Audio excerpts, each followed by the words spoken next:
শুরু হলো রেলপথে ঈদ যাত্রা, কয়েক স্তরে টিকিট চেকিং এর ব্যবস্থা। গুরুত্বপূর্ণ স্টেশন পর্যবেক্ষণে থাকছে আলাদা টিম। টিকিট পাওয়াটা একটু ঈদের সময় একটু ডিফিকাল্ট হয়ে যায়। ওই এক্সাইটমেন্ট কাজ করতেছে যে কখন যাব, কখন ফ্যামিলির সাথে দেখা হবে।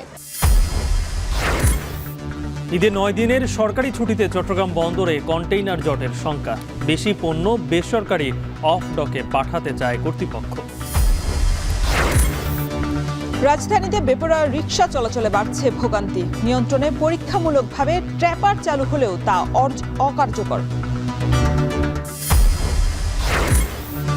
রামপুরায় অগ্নিকাণ্ডে পুড়েছে গ্যারেজে থাকা বেশ কয়েকটি সিএনজি অটোরিকশা। ফার্নিচারের দোকান থেকে উৎপত্তি। এবং ইসরায়েলি হামলায় গাজার নতুন প্রধানমন্ত্রী ইসমাইল বারহুমের মৃত্যু। এখন পর্যন্ত 50,000-এর বেশি প্রাণহানি, যার 1/3 শিশু।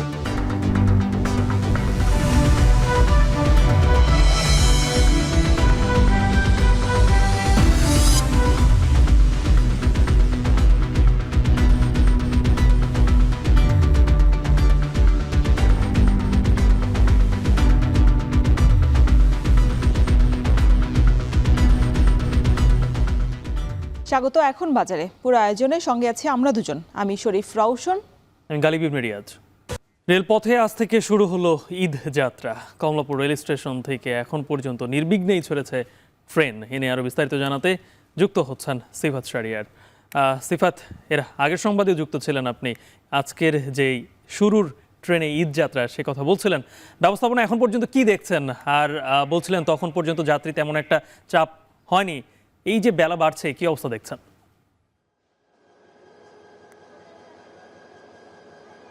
এখন পর্যন্ত চাপ বলা যায় স্বাভাবিক, যেহেতু এখন পর্যন্ত অনেকেরই ছুটি হয়নি। সেক্ষেত্রে রাজধানীবাসী এখনও রাজধানী ছাড়ছেন না। এবং আমরা এখন 2 নম্বর প্ল্যাটফর্মে রয়েছি। এই 2 নম্বর প্ল্যাটফর্মে এই আমার পাশে যে ট্রেনটি রয়েছে 11 সিন্ধুর প্রভাতী, এটি 7টা 15 মিনিটে ছেড়ে যাওয়ার কথা। 8টা পার হলেও এখনও ছেড়ে যায়নি। আমরা যেটি দেখছি এখানে একটা জটলা দেখা যাচ্ছে। সে জটলা থেকে আমরা এখানে যারা কর্মকর্তা রয়েছে তাদের সাথে কথা বলেছি। তারা যেটি বলেছে যে একটি যান্ত্রিক গোলযোগের কারণে মূলত দেরি হচ্ছে এবং সেটি নিরসনের জন্য চেষ্টা করছে এখানকার যারা রেলওয়ে কর্মকর্তা রয়েছে তারা। এবং 45 মিনিট ধরে এই ট্রেনটি যেটি 11 সিন্ধুর প্রভাতী, সেটি কিশোরগঞ্জের 7টা 15 মিনিটে যাওয়ার কথা ছিল, সেটি এখন পর্যন্ত ছেড়ে যায়নি। এবং আমরা যেটি দেখছি যে তারা প্রায় 45 মিনিট ধরেই চেষ্টা করছে রেলওয়ের যারা কর্মকর্তা রয়েছেন, কর্মচারী রয়েছেন, ট্রেনটি আসলে কোনো একটি যান্ত্রিক ত্রুটির কারণে সামনে আগাচ্ছে না। এবং এর মধ্যে যাত্রীরাও বলা যায় অনেকক্ষণ যাবৎ অপেক্ষা করছে, প্রায় 1 ঘন্টা যাবৎ। তবে কোন ঝামেলার কারণেই, কোন ত্রুটির কারণে ট্রেনটি ছাড়ছে না সেটি এখন পর্যন্ত জানা যায়নি। তবে এর আগে যে ট্রেনগুলো রয়েছে সেগুলো সঠিক সময়ে ছেড়েছে। আমরা চট্টগ্রামের উদ্দেশ্যে দেখেছি যে মহানগর প্রভাতী 8:45-টার সময় সঠিক সময় ছেড়ে গেছে। এরও আগে আমরা দেখেছি সোনার বাংলা এক্সপ্রেস, যেটি চট্টগ্রামের উদ্দেশ্যে ছেড়ে গেছে। নারায়ণগঞ্জ কমিউটার, সেটি একটি লোকাল ট্রেন, সেটিও ছেড়ে গেছে। তবে আমরা এখানে যারা যাত্রীরা ট্রেনে উঠেছে তাদের সাথে আমরা কথা বলেছি, বেশ কয়েকজনের সাথে কথা বলেছি। কেউ পরিবার নিয়ে যাচ্ছেন, কেউ একাই ফিরছেন বাড়ি। যারা বাড়ি ঢাকাতে পড়াশোনা কিংবা ব্যবসার কাজে আছেন তাদের এই ঈদের সরকারি যে ছুটি সেটি শুরুর আগেই তারা বাড়ি ফিরতে চান এবং স্বাচ্ছন্দ্যে বাড়ি যাওয়ার জন্য আজকেই তারা রওনা হচ্ছেন। এবং তারা যেটি বলছে, এই যে ঈদের টিকিট পাওয়ার জন্য যে একটি যুদ্ধ, অনলাইন যুদ্ধ, সেটি জয় করে আবারও তারা যখন টিকিট পেয়ে ট্রেনে উঠতে পারেন, সেটি তাদের জন্য বাড়ি ফেরার যে আনন্দ সেটি টিকিট কাটার সাথে সাথে শুরু হয় বলে তারা বলছেন। এবং আমরা এখানে দেখেছি ছোট শিশুরা তার বাবা মায়ের হাত ধরে বাড়ি ফিরছেন, দাদু বাড়ি নানু বাড়িতে ফিরছেন। ঈদের যে আনন্দ সেই বাড়ি ফেরার মধ্য দিয়ে শুরু হয়ে গেছে তো বলতে গালিব। তো এই ছিল আমার কাছে কমলাপুর রেল স্টেশন থেকে সবশেষ। আজ থেকে শুরু হলো রেলপথে ঈদ যাত্রা, সেই খবরই জানাচ্ছিলেন সহকর্মী সিফাত শাহরিয়ার। এদিকে ঈদের টানা 9 দিনের সরকারি ছুটিতে কন্টেইনার জটের শঙ্কায় আছে চট্টগ্রাম বন্দর কর্তৃপক্ষ। এই অবস্থায় বন্দর সচল রাখতে ৩৮ ধরনের আমদানি পণ্যের বাইরে আরও বেশি পণ্য বেসরকারি অফ ডকে পাঠাতে চায় কর্তৃপক্ষ। আগামী ৬ মাসের জন্য কন্টেইনার ডিপো থেকে ডেলিভারির অনুমতি চেয়ে এনবিআরে চিঠি দেওয়া হয়েছে। ডিপো সংশ্লিষ্টরা এই সিদ্ধান্তকে স্বাগত জানালেও ব্যবসায়ীরা আইসিডিগুলোর সক্ষমতা নিয়ে প্রশ্ন তুলেছেন। আরও জানাচ্ছেন হাজেরা শিউলি। চট্টগ্রাম বন্দরের হ্যান্ডলিং করা কন্টেইনারের ৯৫%ই এফসিএল কন্টেইনার। এর মধ্যে ৬৬% আমদানি পণ্যবাহী এফসিএল কন্টেইনার বন্দরের ইয়ার্ডে খুলে ডেলিভারি দেওয়া হয়, আর ১৭% পণ্য ডেলিভারি দেওয়া হয় বেসরকারি কন্টেইনার ডিপো থেকে। ২০% সরাসরি চলে যায় শিল্প মালিকের কারখানায়, আর ৩ থেকে ৪% যায় রেলপথে। চট্টগ্রাম বন্দরের দাবি, বিশ্বের কোথাও বন্দর চত্বরে কন্টেইনার খুলে পণ্য ডেলিভারি দেওয়ার নজির নেই। এতে বন্দরে কন্টেইনার ও গাড়ির জট তৈরি হওয়ায় স্বাভাবিক কার্যক্রমে নেতিবাচক প্রভাব পড়ে। তাই দীর্ঘদিন ধরে আরও বেশি আমদানি পণ্য অফডক থেকে ডেলিভারি দিতে এনবিআরকে অনুরোধ করে আসছে বন্দর। এদিকে ঈদের টানা ৯ দিনের ছুটিতে কন্টেইনার জট এড়াতে আমদানি পণ্যবাহী আরও বেশি এফসিএল কন্টেইনার বেসরকারি ডিপো থেকে ডেলিভারি দিতে চায় বন্দর। আগামী ৬ মাসের জন্য আরও বেশি এফসিএল কন্টেইনার ডিপোগুলো থেকে ডেলিভারি দিতে অনুমতি চেয়ে এনবিআরে চিঠি দিয়েছে প্রতিষ্ঠানটি। 11 দিনে এখন দীর্ঘ ছুটি হলেও আমাদেরকে বন্দর চালু রাখতে হবে, সেজন্য আমরা চাচ্ছি যে এফসিএল কার্গোগুলো বাইরে অফডকে নেওয়ার জন্য। এটার জন্য আমরা অলরেডি আজকে চিঠি লিখেছি এনবিআরকে যে ৬ মাসের জন্য আমরা চেয়েছি যেন এফসিএল কার্গোগুলোকে অফডকে রাখার অনুমতি দেওয়া হয়। যদিও এতে সম্মত নয় বন্দর ব্যবহারকারীরা। পোশাক শিল্প মালিকদের অভিযোগ, ঈদে বাড়তি রফতানি কন্টেইনারেরই চাপ সামলাতে পারে না ডিপোগুলো। তাই প্রতিদিনের বিপুল অঙ্কের ট্রাক ও কাভার্ড ভ্যানের ড্যামারেজ দিতে হয় তাদের। ঈদের সময় আপনি একটা জিনিস দেখবেন, কিলোমিটার টু কিলোমিটার আপনার গাড়ি লাইন পর থেকে এক্সপোর্টের গাড়ি, ওগুলো ওরা কন্টেইনার শর্টের কারণে, স্পেসের কারণে কিন্তু ওগুলো ক্লিয়ার করতে পারে না আপনার। সেক্ষেত্রে আমরা প্রতিনিয়ত ডেলি বেসিসে আমরা কিন্তু আপনার ট্রাক ড্যামারেজ দিয়ে যাই। সেক্ষেত্রে যদি এখন ইনপুট কার্গোগুলো সহ যদি ঢুকাই দেয় তাহলে কি হবে, এখানে বড় ধরনের একটা ডিজাস্টার আসবে বন্দরের জন্য। ব্যবহারকারীদের অভিযোগ, আইসিডিগুলোর চার্জ বন্দর থেকে ৩ গুণ বেশি। সেই সঙ্গে রয়েছে যন্ত্রপাতি ও জনবল সংকট। তাই সক্ষমতা না বাড়িয়ে বেশি আমদানি কন্টেইনার ডিপোতে পাঠালে ক্ষতিগ্রস্ত হবেন তারা। বাংলাদেশের যে পণ্যের যে ভলিউম, সেই ভলিউম অনুযায়ী আমাদের কিন্তু সেই পরিমাণ প্রাইভেট আইসিডি ডিপো গড়ে ওঠে নেই। তো এই একসাথে যদি এতগুলো পণ্য যদি বাইরে বের করে নিয়ে যাওয়া হয়, তাতে করে আমদানিকারক যারা আছেন তাদের কিন্তু অনেক বেশি আপনার ক্ষতি, প্রায় খরচ এবং সময় সবগুলো কিন্তু নষ্ট হওয়ার সম্ভাবনা আছে। অফডকের ক্ষেত্রে আমাদের মধ্যে অনীহা আছে, একমাত্র কারণ হচ্ছে অনেক চার্জেস তাদের টাকা পয়সা এত বেশি, সেটা আমাদের ইয়ের সাথে পণ্যের খালাসের ক্ষেত্রে আমরা অনেক কষ্ট ভোগ করছি। চট্টগ্রাম বন্দর যেভাবে করবে, লজিস্টিক সাপোর্ট দিবে, অফডকগুলো সে লজিস্টিক সাপোর্ট দিতে পারবে না।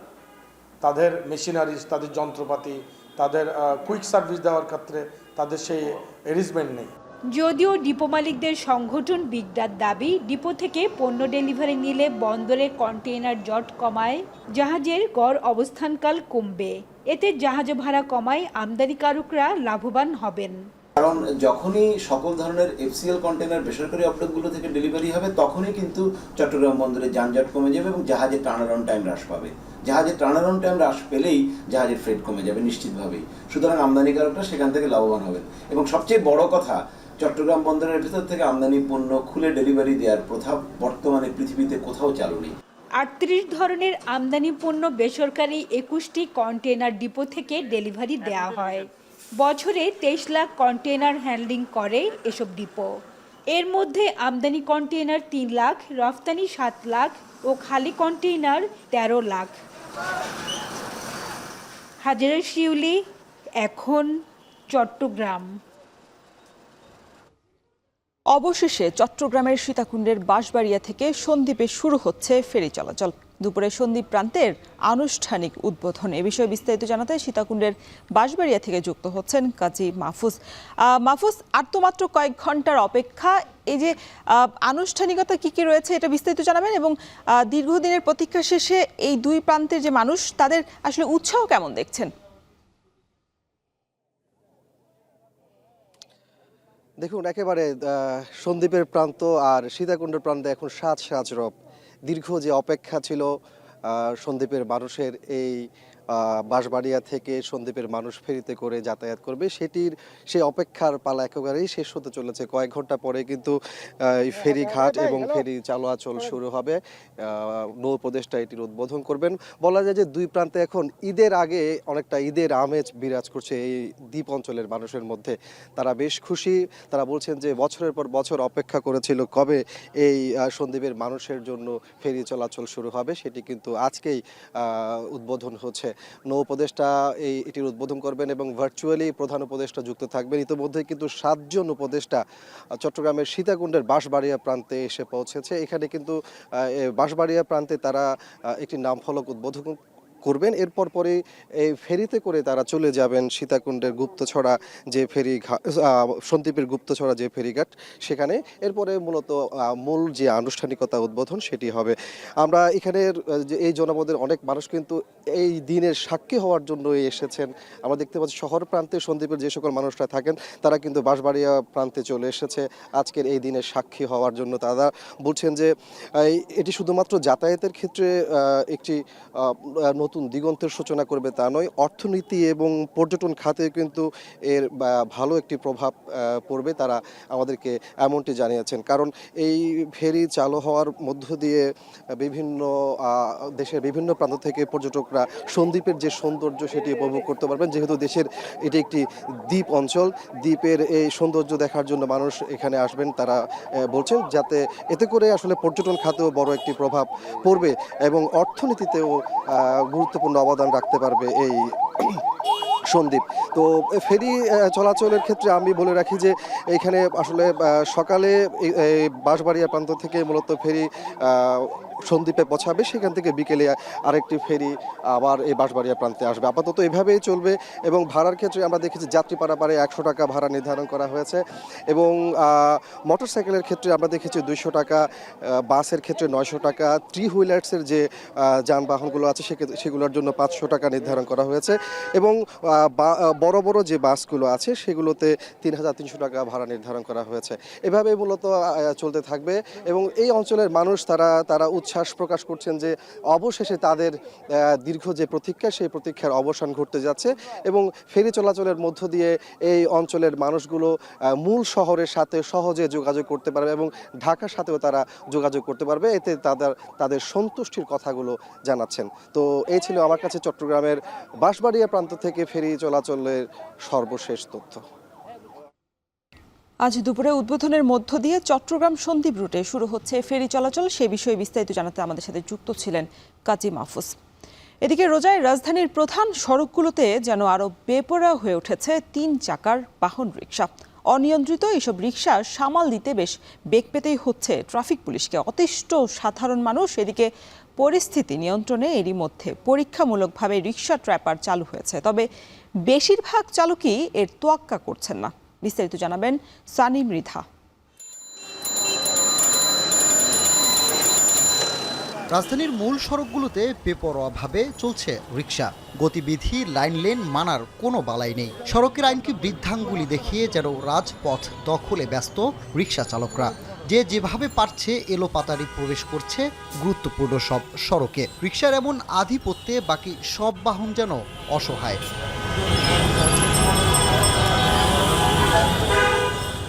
অলিগলি থেকে মূল সড়ক সবখানি এখন একই চিত্র। এর মধ্যে অটোরিকশার অনিয়ন্ত্রিত চলাচল বাড়াচ্ছে দুর্ঘটনার ঝুঁকিও। একই সাথে সড়ক দখল করে এসব বাহন যত্রতত্র রাখায় বাড়ছে যানজটও। দীর্ঘদিন এমন সমস্যার কোনো প্রতিকার না মেলায় নগরিকবাসীর কণ্ঠে কেবল অসহায়ত্বের সুর। অটোরিকশা আমি পার্সোনালি সাপোর্ট করি না, বিকজ অটোরিকশায় ব্রেকে একটা প্রবলেম থাকে, ব্রেক করা যায় না, সাডেনলি কোথাও ধাক্কা লেগে যায়, দেন অ্যাক্সিডেন্ট বেড়ে যাচ্ছে। রিকশাওয়ালা ডাইনও তাকায় না, বামও তাকায় না, সাইড দেয় না, রাস্তায় জ্যাম হয়ে থাকে। অটোরিকশা এমনিও হচ্ছে মেইন রোডের উপর আগে চলার পারমিশন ছিল না, ইদানিং হয়েছে। রিক্সা মনে হয় মানে ঢাকা শহরে রাজত্ব করতেছে বর্তমান যে অবস্থা, রিক্সাওয়ালারা পুলিশ ট্রাফিক কারোর মানে না। নগরীতে প্রতিনিয়তই পাল্লা দিয়ে বাড়ছে রিকশার সংখ্যা। সেই সাথে রোজা ও ঈদকে সামনে রেখে বাড়তি আয়ের আশায় নতুনভাবে রাজধানীতে প্রবেশ করেছে অনেক বাহন। নির্দিষ্ট সংখ্যা জানা না গেলেও বিভিন্ন জরিপ অনুযায়ী রাজধানীতে বর্তমানে প্যাডেল ও অটোরিকশা রয়েছে প্রায় 20 লাখ। এর মধ্যে আবার বেশিরভাগেরই নেই লাইসেন্স। ফলে শুধু রিকশা সামাল দিতেই অতিষ্ঠ ট্রাফিক পুলিশ ও সহযোগীরা। প্রথমত অটোরিকশা হয়, পায়ের চালিত রিকশা, ওনাদের জন্য রাস্তার মধ্যে বিভিন্ন অ্যাক্সিডেন্ট হচ্ছে। আর মানুষ যে যারা ভুক্তভোগী তারা তো আর কিছু বলার মতো নাই। ব্রেক নাই, গাড়ি দাম করে মারিয়ে দেয়। আবার সিগন্যাল দিলে, পিছনে সিগন্যাল দিলে ওরা দেখা যায় পাইজ হইতে বাইরে যাইতেই আছে। আমরা রিক্সাটাকেই চ্যালেঞ্জিং মনে করি এবং তাদের জন্য আমাদের স্পিডটা কমে যায় এবং আমরা এটা নিরসনের জন্য কাজ করতেছি। অনিয়ন্ত্রিত চলাচল, আইন না মানা সহ সবকিছুই অকপটে স্বীকার করছেন রিকশা চালকরা। কোনো ড্রাইভার মানা চলে না, বিজয় আমাকে দাসাই দাসা সবাই যদি সিগন্যাল মানা চললো না তাহলে কোনো ঝুট ঝামেলা আসবে না। 400 টাকা করে মাসের রেগুলার জমা ভাই, আমার যদি 400 টাকা আমার গলি থেকে না উঠে আমার তো মেন রোডে আসতেই হবে। এটা তো সবসময় দেখি এটা দুর্ঘটনার একটা কারণ। যদি এটা নিয়ম মেনে চলে তাহলে সমস্যা হয় না, নিয়ম মানে না, অটোওয়ালারা নিয়ম মানে না।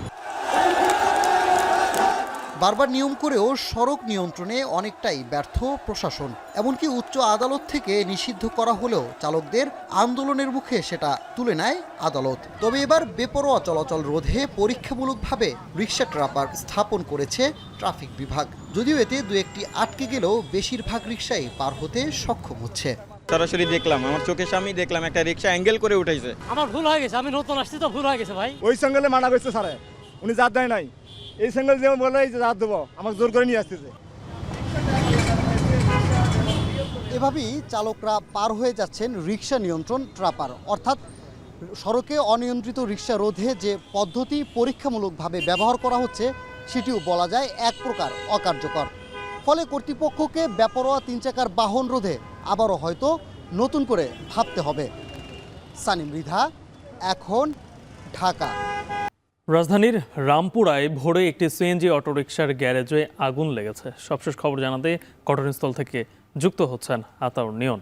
আতাউর, আগুন কি পুরোপুরি একেবারে নিয়ন্ত্রণে এসেছে কিনা, আর ক্ষয়ক্ষতির কোনো পরিমাণ এখন পর্যন্ত জানতে পেরেছেন কি?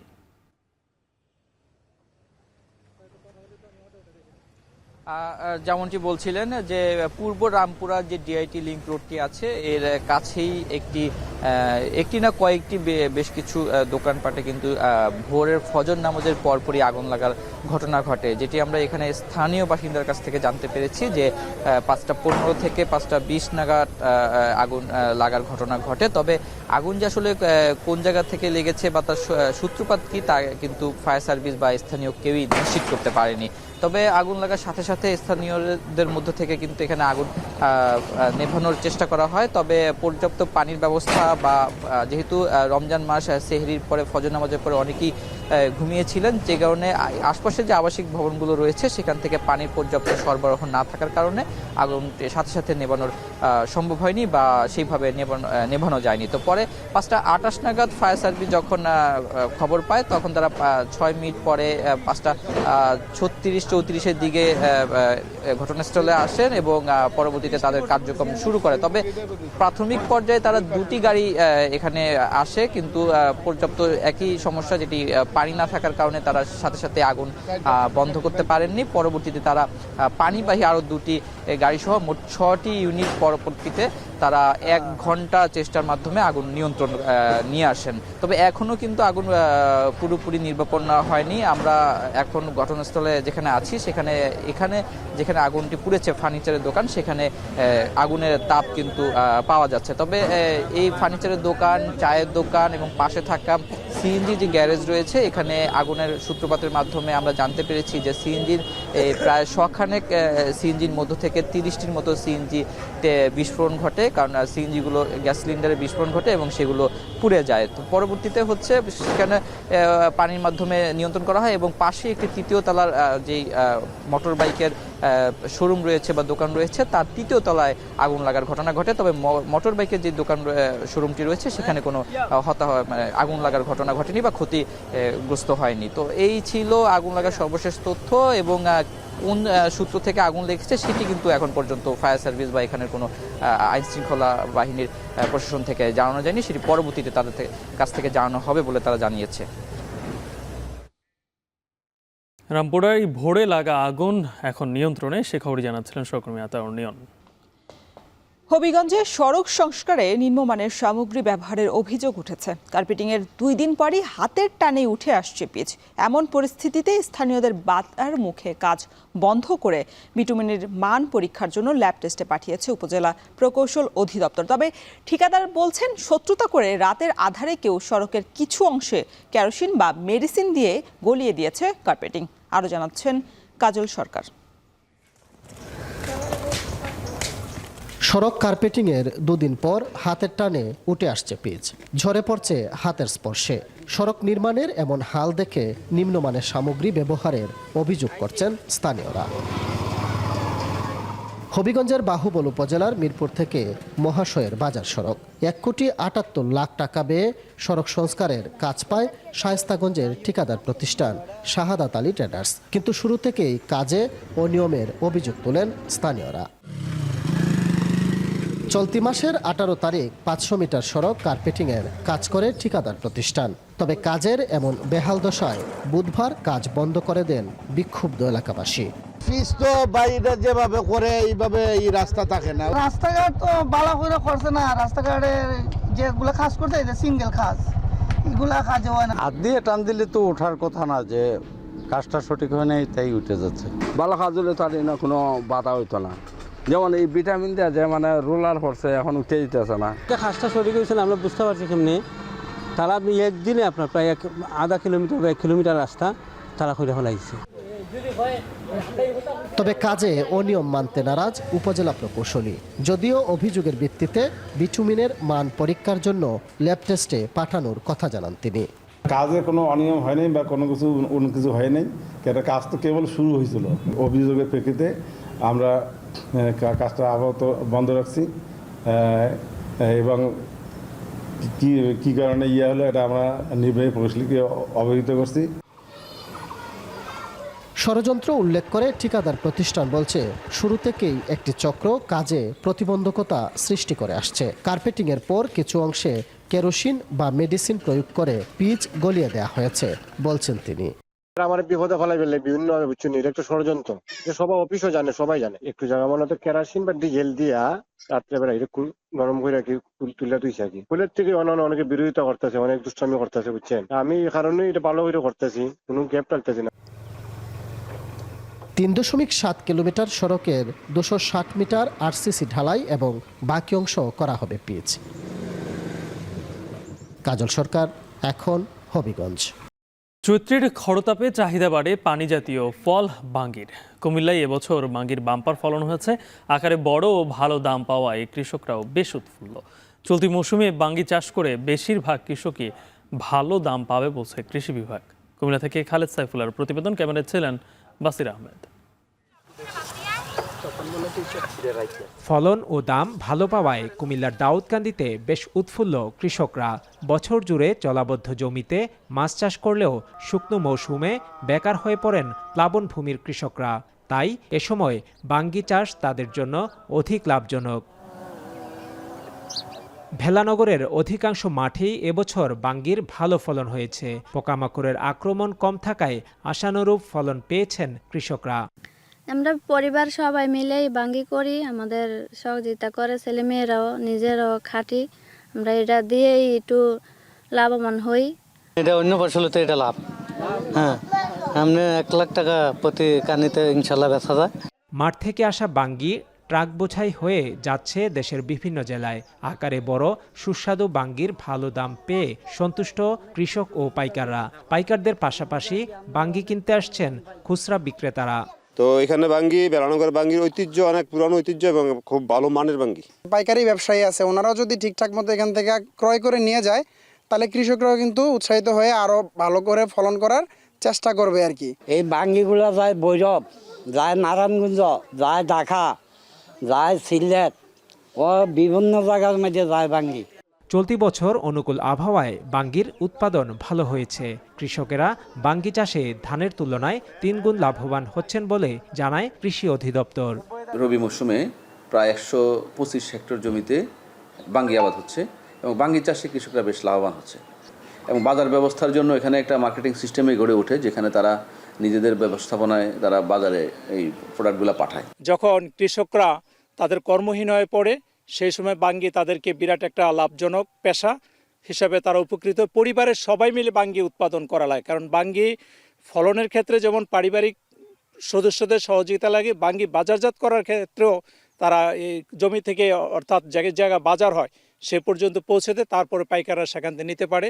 এবছর জেলার 310 একর জমিতে বাঙ্গি চাষ করা হয়েছে, যার বাজার মূল্য প্রায় 12 কোটি টাকা। খালেদ সাইফুল্লাহ, এখন কুমিল্লা। এবার জানাবো দেশের বাইরের খবর। ইসরায়েলি বাহিনীর হামলায় গাজা উপত্যকার নতুন প্রধানমন্ত্রী এবং জ্যেষ্ঠ হামাস নেতা ইসমাইল বারহুম নিহত হয়েছেন। তিনি 1 সপ্তাহেরও কম সময় আগে উপত্যকাটির প্রধানমন্ত্রীর দায়িত্ব পান। রোববার রাতে গাজার খান ইউনিসের নাসের হাসপাতালে হামলা চালায় ইসরায়েলি বাহিনী। ওই হামলাতেই ইসমাইল বারহুম এবং অপর একজন নিহত হওয়ার দাবি করেন ইসরায়েলের প্রতিরক্ষামন্ত্রী ইসরায়েল কাটস। গত 18 মার্চ সাবেক প্রধানমন্ত্রী ইসাম দালিসকে হত্যার পর ইসমাইল বারহুম তার স্থলাভিষিক্ত হয়েছিলেন। ইসমাইল বারহুমের মৃত্যুর বিষয়টি নিশ্চিত করে হামাস জানিয়েছে, নাসের হাসপাতালে চিকিৎসা নেয়াকালে তাকে হত্যা করা হয়।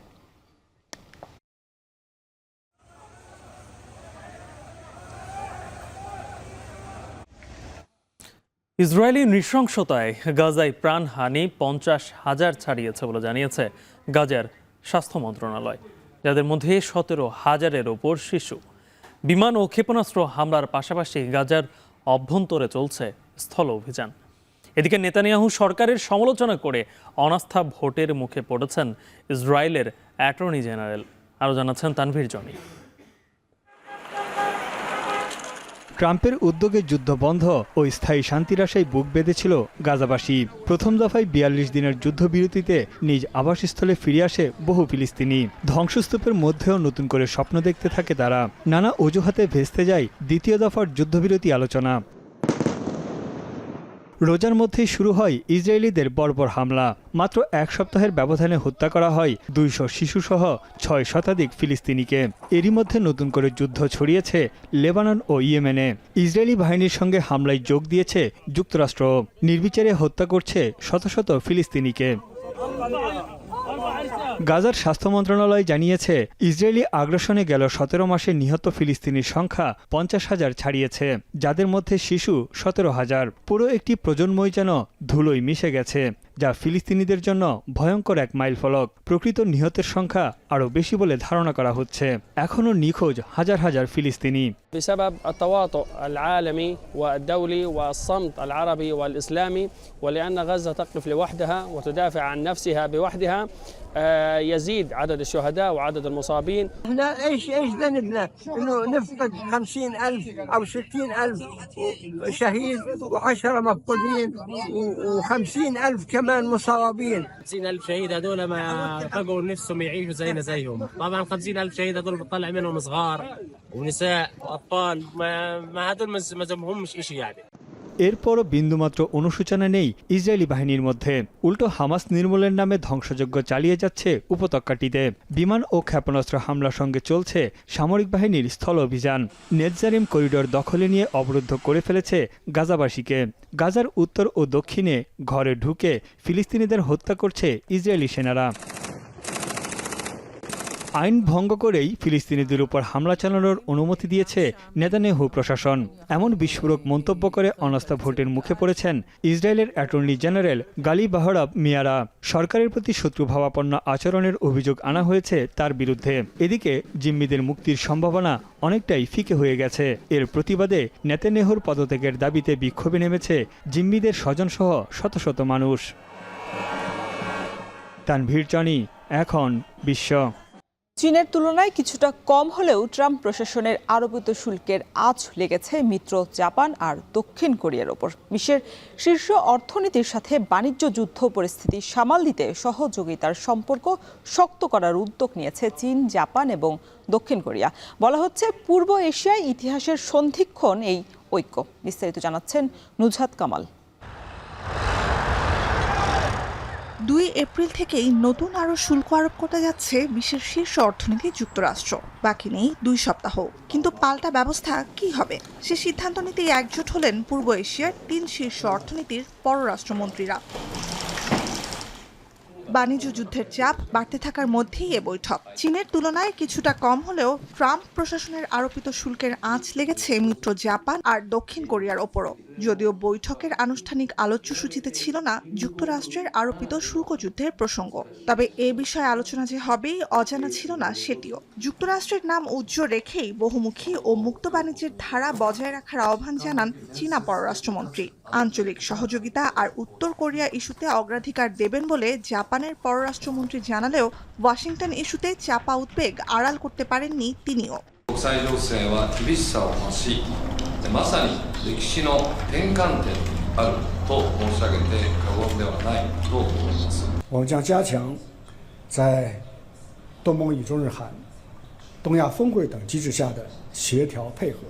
ঐতিহাসিকভাবেই খুব একটা বন্ধুত্বপূর্ণ সম্পর্ক নয় বেইজিং ও টোকিওর। ফুকুশিমা পারমাণবিক বিদ্যুৎ কেন্দ্র থেকে পরিশোধিত পানি ছাড়তে শুরু করায় জাপান থেকে সামুদ্রিক খাদ্যপণ্য আমদানি নিষিদ্ধ করে চীন, যা বহাল আছে আজও। পূর্ব চীন সাগরের বিতর্কিত দ্বীপের মালিকানা নিয়েও আঞ্চলিক যুদ্ধে জড়িয়েছে 2 দেশ। অঞ্চলটিতে নিয়মিত টহল জাহাজ ও বিমান পাঠায় দেশ দুটি। আছে 150 বছরের মধ্যে 2টো যুদ্ধের রক্তক্ষয়ী ইতিহাস।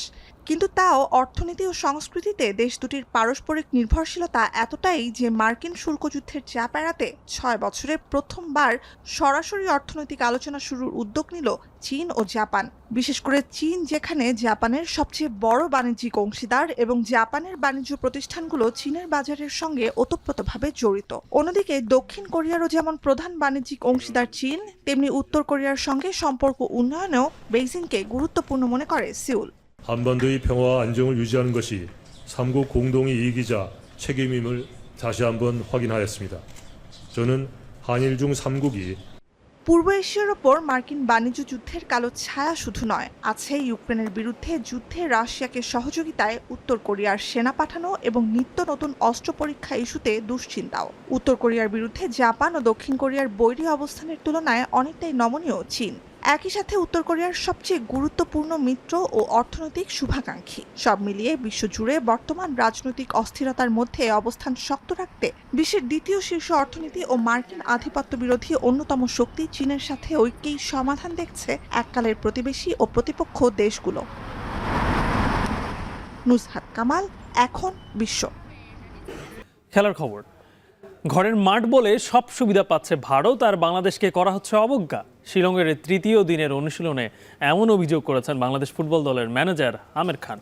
অন্যদিকে পরিস্থিতি যাই হোক, টিম ইন্ডিয়ার বিপক্ষে জয়ের বিকল্প কিছু দেখছেন না সহ অধিনায়ক তপু বর্মন। ভারতের শিলং থেকে আরও জানাচ্ছেন তাসওয়ার নাফি। রোববার সকাল থেকে বৃষ্টির কবলে শিলং। এক পর্যায়ে শুরু হয় শিলাবৃষ্টি। বৃষ্টি মাথায় নিয়ে মাঠে উপস্থিত ফুটবলাররা। ভারতের মাটিতে খেলতে আসা বাংলাদেশ ফুটবল দল শুরু থেকে বঞ্চিত হচ্ছে সুযোগ সুবিধা থেকে। এমনকি এখনও সুযোগ হয়নি ম্যাচ ভেন্যুতে অনুশীলন করার। তাই টিম ম্যানেজমেন্টও বিরক্ত ভারতের এমন আচরণে। আজকেও কিন্তু ইন্ডিয়া মেন পিচে প্র্যাকটিস করেছে, আর আমাদের এই মাঠকে সকাল থেকে যেটা বলা হয় যে আমরা আজকে এই মাঠে প্র্যাকটিস করব, গতকালকে রাতে ঠিক করা, সেটা সকাল থেকে যখন আমরা প্ল্যানিং করি সেই প্ল্যানিংটা আমাদেরকে ঠিক যেটাকে নষ্ট করা বলে সেই নষ্টটা হচ্ছে। ওভারঅল এগুলি আমরা আগে থেকে জানতাম এরকম হবে, তো আমরা মেন্টালি ওইভাবে প্রিপারেশন ছিল আমাদের সবারই। খেলা ঘাসের মাঠে হলেও হামজা তুপুরা টানা 2 দিন অনুশীলন করেছে টার্ফের উপর। যদিও এতটা অবহেলার পরও ফুটবলাররা জবাবটা দিতে চায় মাঠের খেলায়। অতীতের পরিসংখ্যান ভুলতে চায় তপু ইব্রাহিমরা। আমাদের কমপ্লিটলি এটা টিম ওয়ার্কের উপর কাজ করে। আমরা সবাই সুযোগ যেই পাই সবাই গোল করার চেষ্টা করবো, কিন্তু আমাদের ফার্স্ট টার্গেট থাকবে যে ভালো করা। কোচ যে প্ল্যানিং এই কাজ করতেছে, আমরা ওই প্ল্যানটা অ্যাপ্লাই করতে পারতেছি কিনা এটার উপরে। এইবারের ম্যাচটা ডিফারেন্ট। বাংলাদেশের মানুষজন খুবই পজিটিভ এবং খুবই মানে আমাদের দিকে তাকিয়ে আছে আর কি। তো অবশ্যই একটা বিগ রেসপন্সিবিলিটি থাকবে আমার ডিফেন্সের যে গোল কনসিড না করা এবং তার সাথে টিমকে বুস্ট আপ করা।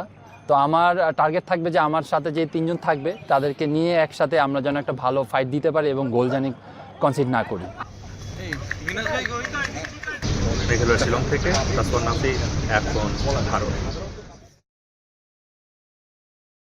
এদিকে রোজার মধ্যে খেলা চান না ক্রিকেটার আবু হায়দার রনি। তবে এবার বাড়তি ছুটি থাকায় বিসিবিকে ধন্যবাদ জানিয়েছেন তিনি। কথা বলেছেন সিনিয়র ক্রিকেটারদের সহযোগিতাপূর্ণ মনোভাব নিয়েও। বিস্তারিত জানাচ্ছেন আরিফুল ইসলাম সাহাব। আমরা তো সবাই চাই যে রোজার মধ্যে কোনো খেলা না হোক, কারণ রোজার মধ্যে চলছে ডিপিএল। অধিকাংশ ক্রিকেটার রোজা রেখেই ডিপিএল খেলছেন। ব্যতিক্রম নন মোহামেডানের হয়ে খেলা আবু হায়দার রনিও। তবে অন্যান্য অনেকের মতো রনির চাওয়া অন্তত রমজান মাসটাকে রাখা হোক খেলার বাইরে। রোজার মধ্যে আরেকটা খেলা কম হয়েছে, এটার জন্য আলহামদুলিল্লাহ। আমরা তো সবাই চাই যে রোজার মধ্যে কোনো খেলা না হোক, কারণ আমরা অ্যাজ এ মুসলিম কান্ট্রি আমার কাছে মনে হয় না রোজার মধ্যে খেলা উচিত। তো একটা ম্যাচ কম হবে, আমরা 3 দিন আগে থেকে ছুটি পাবো, এটা খুবই ভালো লাগতেছে।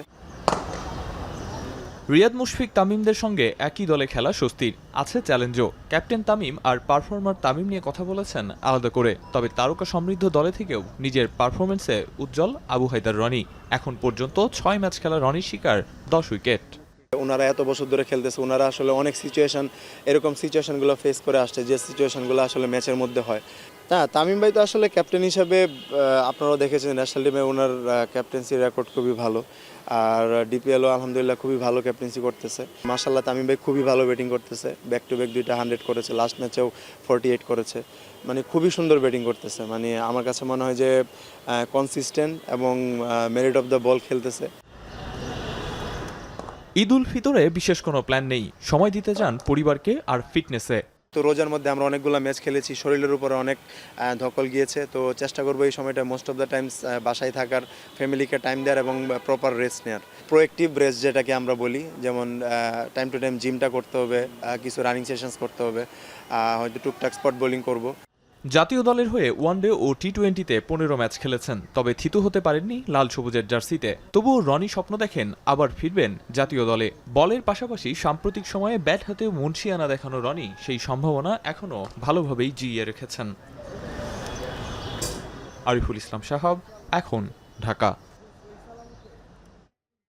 চট্টগ্রামের বাঁশবাড়িয়া থেকে সন্দ্বীপ নৌপথে ফেরি সার্ভিসের উদ্বোধন করে এই মুহূর্তে সন্দ্বীপে যাচ্ছেন 7 উপদেশের একটি বহর। এ নিয়ে আরও জানাতে সেই ফেরি থেকে যুক্ত হচ্ছেন ফয়সাল করিম। ফয়সাল, ফেরি কখন নাগাদ সন্দ্বীপে পৌঁছাতে পারে আর সেখানে কি কি কর্মসূচি রয়েছে? গালিব, একটি ঐতিহাসিক মুহূর্তের সাক্ষী হতে চলেছে সন্দ্বীপবাসী, এবং আমরা দেখছি যে সেই ঐতিহাসিক মুহূর্তকে স্মরণীয় করে রাখতে এবং এই ফেরি সার্ভিসের উদ্বোধন করতে চট্টগ্রামে ছুটে এসেছেন 6 জন উপদেষ্টা। 7 জন আসার কথা ছিল, 6 জন এসেছেন এবং কিছুক্ষণ আগে তারা সীতাকুণ্ড অংশের যেই ফেরিঘাট, সেই ফেরিঘাটে এই ফেরি সার্ভিসের উদ্বোধন করেন এবং এখন তারা ফেরিতে অবস্থান করছেন এবং চট্টগ্রাম থেকে যেই অংশ, বাঁশবাড়ি অংশ, সেই অংশ থেকে ছেড়ে কিছুক্ষণ পরে এই ফেরিটি সীতাকুণ্ডের বাঁশবাড়িয়া থেকে মূলত সন্দ্বীপের উদ্দেশ্যে রওনা দেবে এবং এই ফেরিটি যে পরীক্ষামূলক চলাচল করেছে সেখানে সময় লেগেছে 1 ঘন্টা, অর্থাৎ এটি আজকেও 1 ঘন্টার মতো সময় লাগবে এবং এখানে ফেরিটি ছাড়ার যে সময় সেটি জোয়ার ভাটার উপর নির্ভর করে এবং যেহেতু কিছুক্ষণ আগে জোয়ার শুরু হয়েছে সেহেতু হয়তো আর কিছুক্ষণের মধ্যে এই ফেরিটি ছেড়ে যাবে সন্দ্বীপের উদ্দেশ্যে এবং এখানে একটি মত বিনিময় সভা এখন অনুষ্ঠিত হচ্ছে।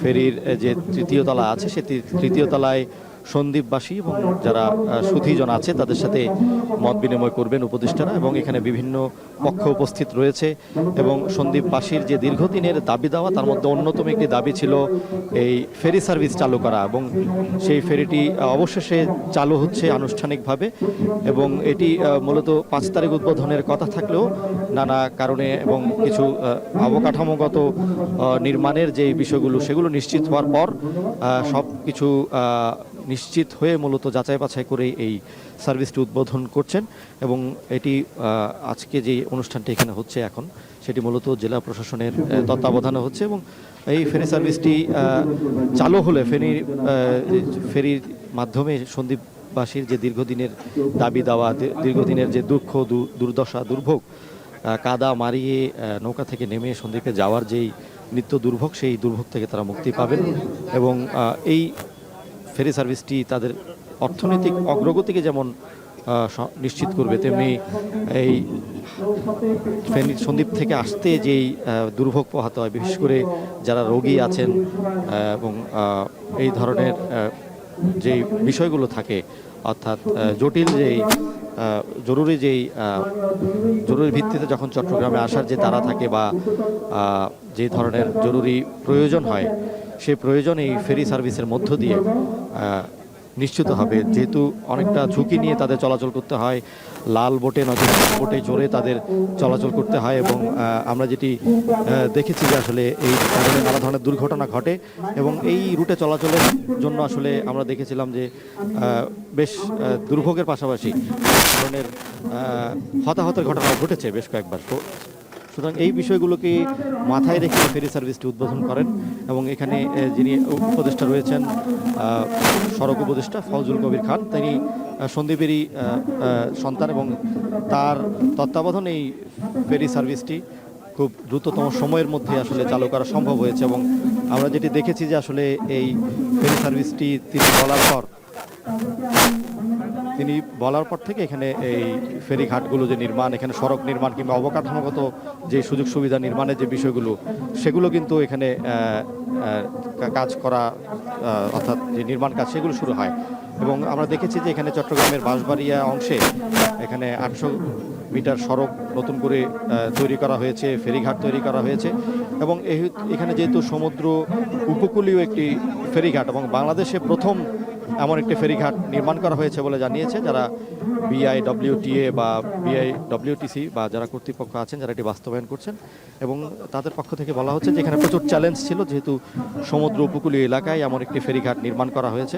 সেই চ্যালেঞ্জ মারিয়ে সব কিছুর নিশ্চিত করে আসলে এই ফেরি সার্ভিসটি সব অবশেষে চালু করা যাচ্ছে এবং এমন একটি ঐতিহাসিক মুহূর্তের সাক্ষী হতে চলেছে চট্টগ্রামবাসী এবং সন্দ্বীপবাসী, যেহেতু সন্দ্বীপের সাথে চট্টগ্রামের যোগাযোগটা বেশ দুর্গম ছিল এবং দুর্ভোগের ছিল। সেই দূরত্ব বা দুর্ভোগের যেই যাত্রা সেটি কিন্তু অবসান হতে চলেছে এবং আমরা যেটা দেখছি যে আসলে এই ফেরি সার্ভিসটি আজকে থেকে আনুষ্ঠানিকভাবে চালু হলে এখানে সাধারণ মানুষের যে যাতায়াত সেটির পথ যেমন সুগম হবে, তেমনি সন্দ্বীপের সাথে যেই অর্থনৈতিক বাধাগুলো আছে, যেই কৃষিতে যে বাধাগুলো আছে, মৎস্য পরিবহনে যে বাধাগুলো আছে, শিক্ষা স্বাস্থ্যে যেই প্রতিবন্ধকতা আছে, সেগুলো অনেকটাই দূর হবে এবং সন্দ্বীপ যেহেতু একটা সম্ভাবনাময় উপকূল বা সম্ভাবনাময় দ্বীপ, সেই দ্বীপের যেই পিছিয়ে থাকার যে গল্প, সেই গল্পে কিন্তু আসলে এক ধরনের পরিবর্তন আসবে এবং সমৃদ্ধির গল্প তৈরি হবে।